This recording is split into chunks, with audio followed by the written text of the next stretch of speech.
from the Butte home to a roadside motel named the Ocean View Motel and Casino, and discovered a room key by performing a ritual. See file MOT-01. The key opened a door marked with an inverted black pyramid, which they only learned after a lengthy period of trial and error. After pulling another motel cord found inside this room, they were transported to the oldest house. The disappearance of the home's owner and the other locals of Butte have been attributed to the light switch cord. The Ocean View Motel is now known to have many doors and pathways.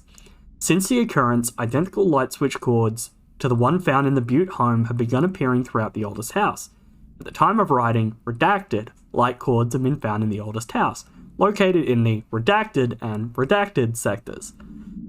These all access the Ocean View Motel, though exactly how this link operates is redacted, but initial hypothesis centers on the Butte AWE as a redacted.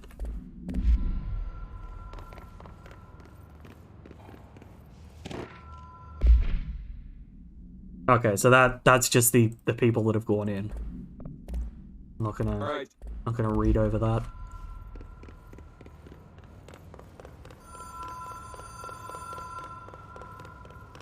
Ghost! Dream logic. The light switch cord. Door marked with the black pyramid.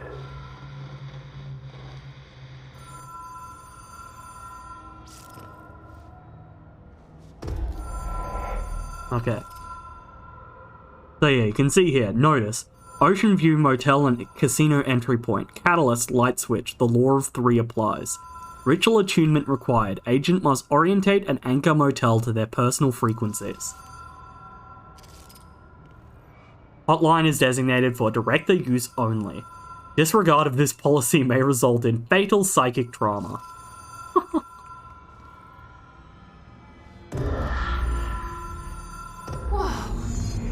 Been here before? No. I stayed at a lot of roadside motels across the country, on the road, on the run, under the radar. This feels like all of them, like something recognized from a dream. See America!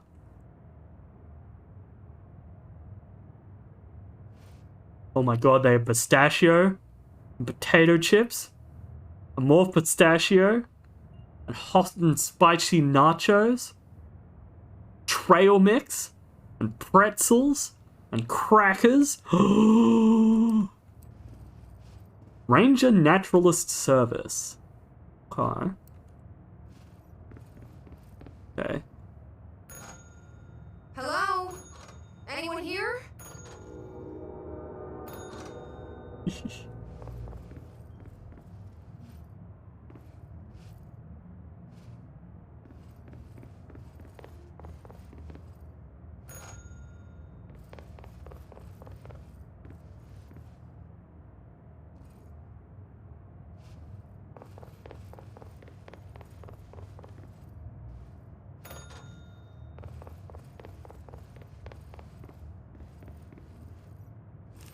Key has a black pyramid on it.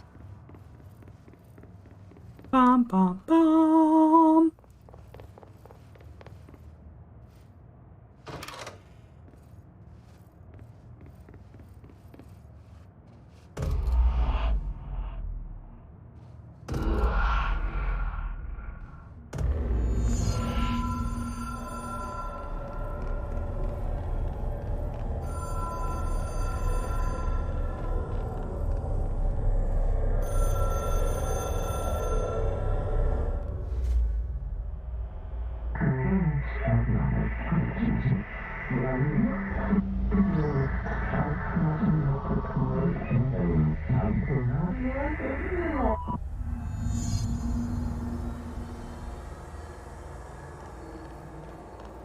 Ba-da-da-da-ba-ba-da. Oh, I think I remember this one. Right.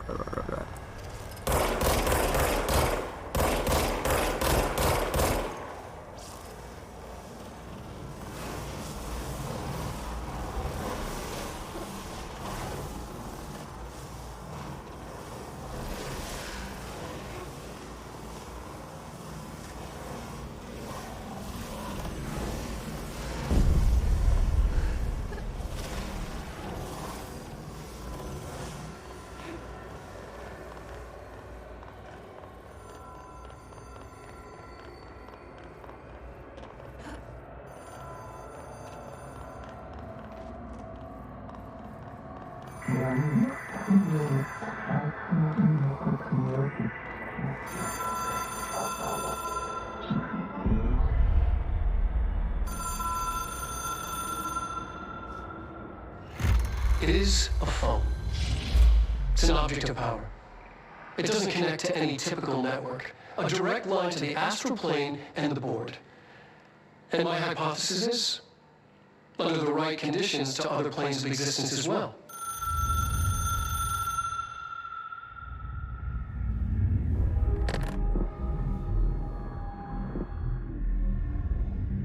A director needs a team. My management team.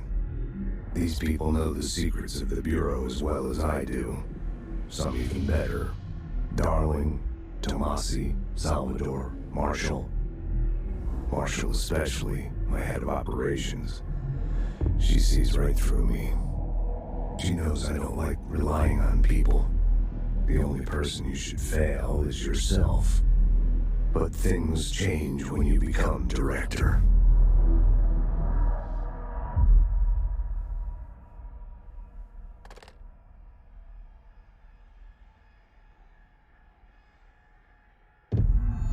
See, I'm not gonna lie. I can reach Trench. Well, listen to him. He feels more like an echo with important info. I need to get back to Emily. I kinda want. React strongly when I tell them about you. Don't leave long pauses. That's what I do. Emily, she might be able to help. Okay. See, what I want to see is I want to see a Control Kingdom Hearts crossover. Because I would fucking die laughing if it had that cutscene from before, but when she picks up the phone, rather than Trent, it's just fucking Mickey. Like, holy shit, I would be fucking dead. Just...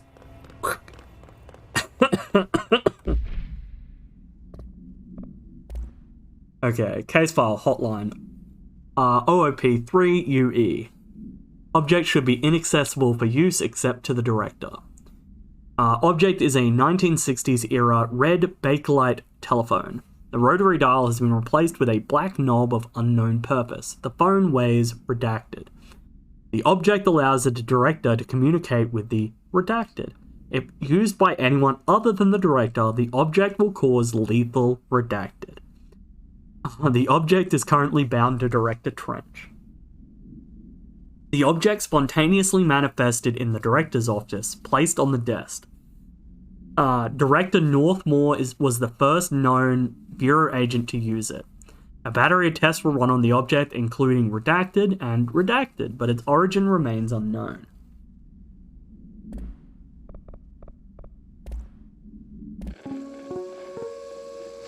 Ring, ring. It's Dr. Darling calling. In 1978, a comms department intern heard the hotline ring and... Now hold up. Ring, ring. Okay, so that wasn't meant to start out pink.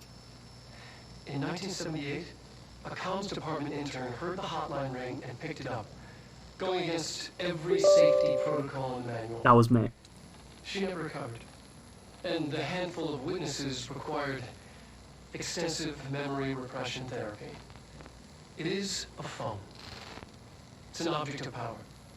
It doesn't connect to any typical network. A direct line to the astral plane and the board. And my hypothesis is, under the right conditions, to other planes of existence as well. Our very own Ouija board. Only the director can answer it safely, and what he hears is kept classified. Okay, I was just quickly opening up fucking hardware monitor just to be sure, because I'm like, fuck, don't tell me I'm like fucking up some of my hardware, but it might just be leftover shit from the fucking Sparky being a dick. So I'll go through these. It took us a long time to learn how to stabilize the control points, the ley lines, the meridians of the oldest house. Darling found a way to soothe this beast. We discovered we must cleanse control points of all interference. It's my duty as the director, like Northmore before me. I couldn't manage it in my own house, at my home. I'll damn well do it here. Without the control points, the oldest house would swallow us alive. We'd be sealed inside an endless labyrinth. No one would hear our screams. If an enemy ever managed to corrupt the control points, it'd be over fast, spreading like a cancer, leaping over the fire breaks like a crown of fire. They are the weak point. Darling's right about that. He's wrong about everything else. Dangerously wrong. Suspiciously wrong. Has he been compromised?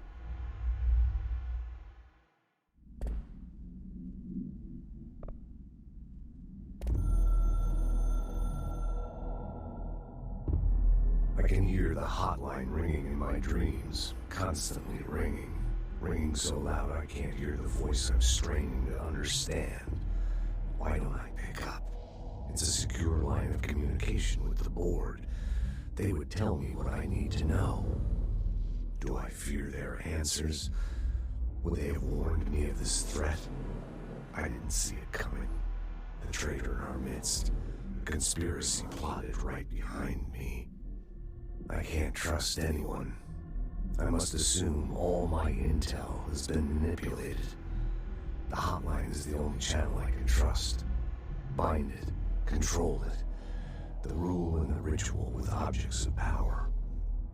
It can't be tampered with. The lifeline to the astral plane and the board. I must seek guidance. Soon. I'll rest first. I'm so tired. Always tired now. But I must reach the hotline. I think I'm under attack. An attack of dementia, exhaustion. It's a brain cloud making me forget. The hotline. I must reach the hotline.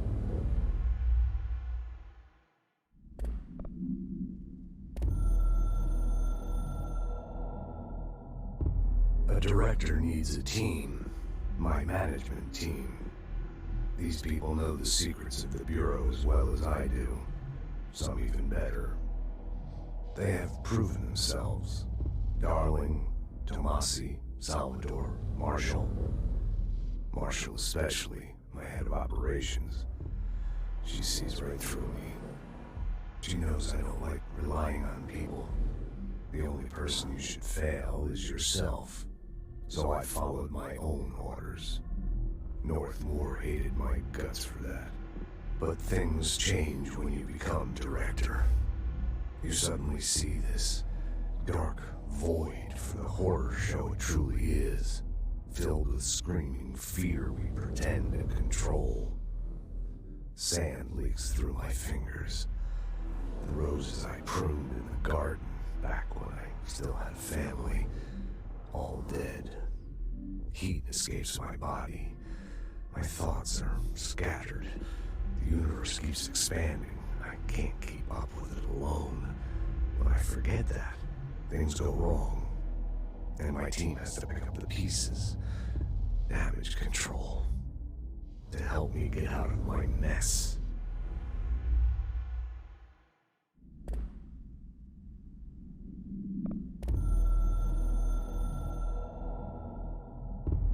The Ocean View Motel and Casino is a familiar friend to me. I stayed in countless motels like it while investigating AWEs across the country, back in my field agent days. Those roadside motels all bleed together like a dream. Same and not the same. Anywhere and nowhere. The Ocean View operates on dream logic, and the light switch cord leaks out to be found in the most unexpected places, and sometimes successfully encouraged to appear and act as a convenient lock to keep out those not trained in dreamscape navigation. Even Bureau veterans can only find one key in the motel, the key that opens the door marked with the inverted black pyramid. The rest, the many other doors, are still mysteries to us. We're all merely guests there. Even the board. Sometimes I need to visit, just to breathe easier for a while. It beats the numb, sterile apartment I spend my nights in, insulated from everything but myself. I guess that's where the whiskey comes in.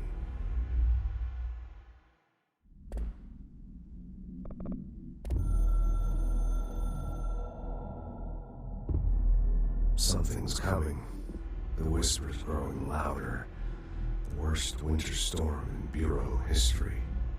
Retribution for my sins. Our sins. This threat could destroy the Bureau, everything I've built. Destroy me. A web spun, turning this place against me. I catch glimpses of it in the corner of my eye. It's just out of reach. Elusive. It's clever. A perverse game of hide and seek. Is this part of an attack? Obfuscating the facts. Dimming my eyes. It's hard to tell. I need answers. I haven't heard back from Darling. I fear for my friend, my closest ally. I think we made a terrible mistake all those years ago.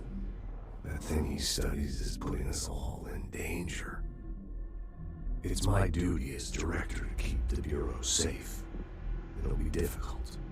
What's done can't be undone. There's no easy fix. Magical thinking is a requirement for survival. Pain and suffering are mandatory. To change things, you have to break yourself. I don't know if I have the strength. I'm old and weak. I'm afraid. I can see my hands trembling. I'm losing control.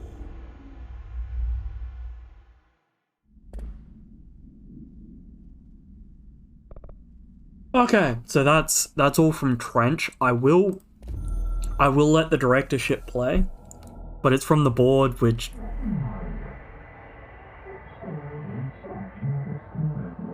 yeah.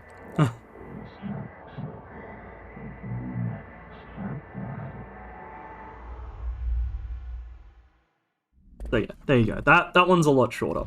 I do like going through the backstory for this, because as I said, I feel it's an interesting world. Plus, as more of a like specific to right now, it does allow me to rest my voice for a little bit. But no, in general, I do like all the lore for this because it is a fun world. Let's see. Correspondence. All executive staff. I know there is some concerns regarding our operations exceeding the annual budget. So long as we operate within the oldest house, we are obscured from scrutiny in many regards. If our budget demands are not too exorbitant to the point of drawing attention, then they will be granted by the US Treasury without question.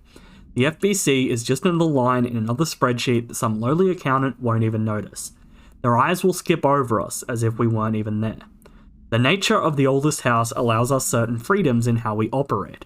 Our being here is no accident. Regards, Zachariah Trench, Director of the Federal Bureau of Control. Now, I'm just going to do a quick inventory clean. Is what that's 20 health. Do I have any other healths? That's a 16. Just if you leave them for too long, these start stacking up. And it's better to just kind of just keep the strongest one. Or even ones you don't, like, only keep the ones you want. Actually, I will put the headshot on just because I don't want the Berserker one. Okay. Oh yeah, we're on our way back to Emily. Emily! Emily! Oh, wait, what's in here? Hello? Hello? Oh. More lore. Agent death notification. Okay. Who's this?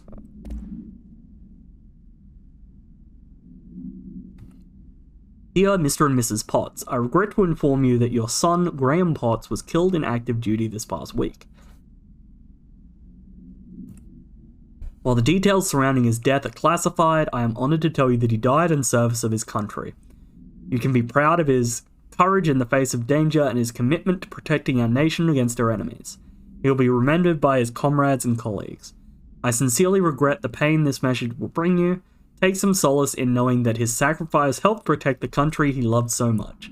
His effects will be returned to you with all speed. Sincerely yours, Howard J. Murray, Deputy Chief of Communications, Federal Bureau of Control.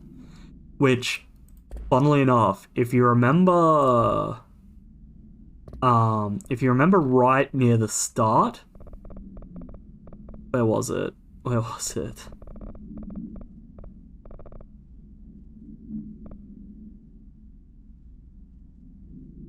This one here. When penning any notifications of death, please adhere to the following guidelines. In service of his or her country, regret, proud/pride will be remembered.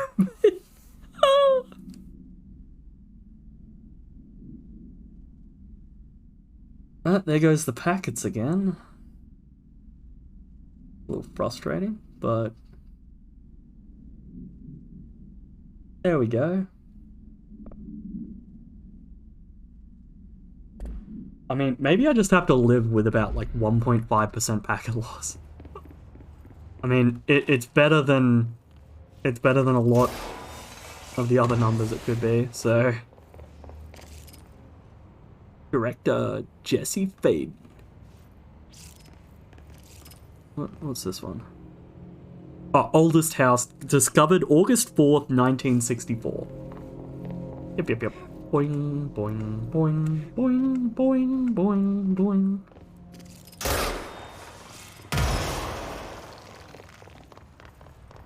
Alright, I could have taken a shortcut here, couldn't I? There was literally a shortcut here, and I went the long way.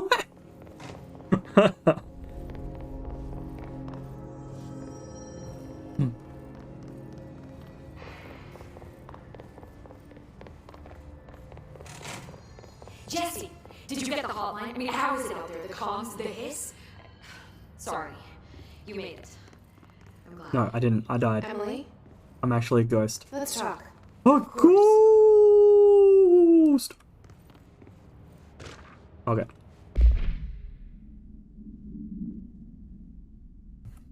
Alright, I should switch it back over to unread. Excellent. Okay, analysis of the Hiss threat, Part 1. Initial encounters with the entity known as the Hiss have revealed various behavioral facts. Most notably, the Hiss is able to invade or corrupt control points, altered items, and even humans, radically changing their behavior. Curiously, any person wearing one of the wearable HRA devices that Dr. Darling has been distributing over the past weeks was not affected by the corruption. The only known exception to this is the new director, Jesse Faden, who possesses inherent immunity to the Hiss. This could indicate that she has already been corrupted, but her behavior is so in contrast to that of other Hiss that I have dismissed the theory. My final observation comes from Miss Faden herself. She is able to cleanse material and organisms of the Hiss corruption. We tested this ability on a Hiss-corrupted entity, but unfortunately the process seems to kill the host. Perhaps the host's physiology becomes reliant on the Hiss? More work to be done.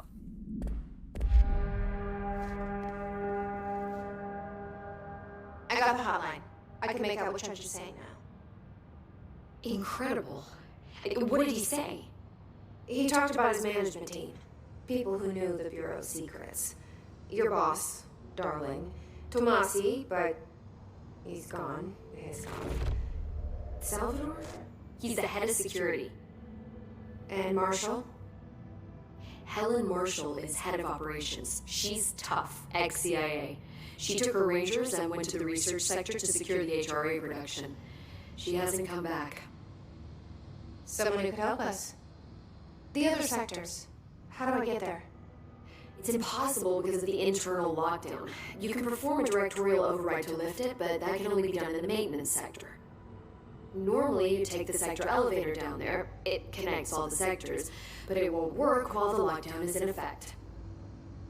We already got past one lockdown. Maybe I can find a way. Jesse, look, with no prep, no training, in this extreme situation, you are doing phenomenally well. And all that in his can't seem to affect you. I mean, I would love to run some tests on you. If you agree, that is. We could find out something that would help us. Tests? I don't know. She might find out about you. But I wouldn't mind understanding more myself. Okay. If you think it will help. Great. I'll check the internal documentation for any lockdown bypasses. We need to get these sectors open to locate Darling and Marshall. And I'll look for a way inside the maintenance sector. The sooner we find one, the sooner I reach this override.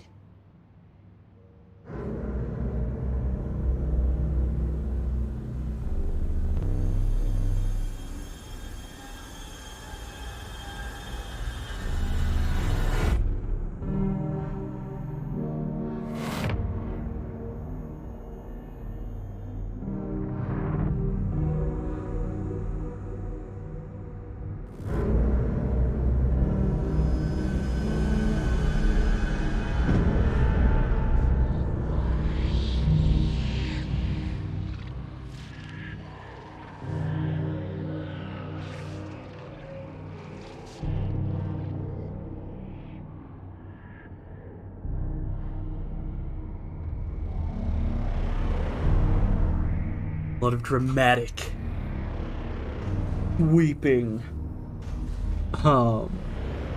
sweeping shots.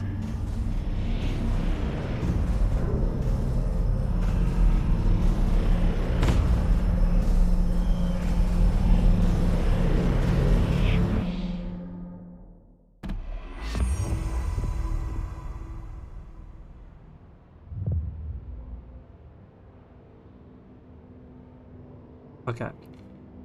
Now, one thing I actually wanted to quickly check, and this is more just... Okay, so there's more hotline stuff. Oh, just board countermeasures. I'll quickly run through that, because it won't be long.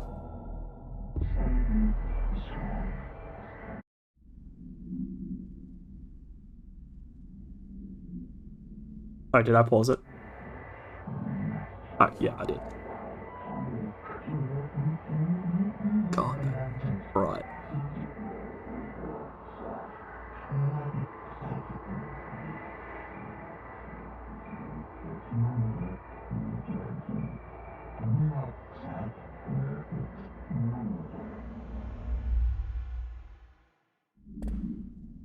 Okay, so nothing too special there. But yeah, there was one thing I wanted to fucking check.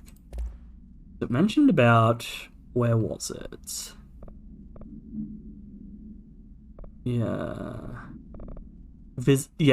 Welcome to the Federal Bureau of Control, established in 1964.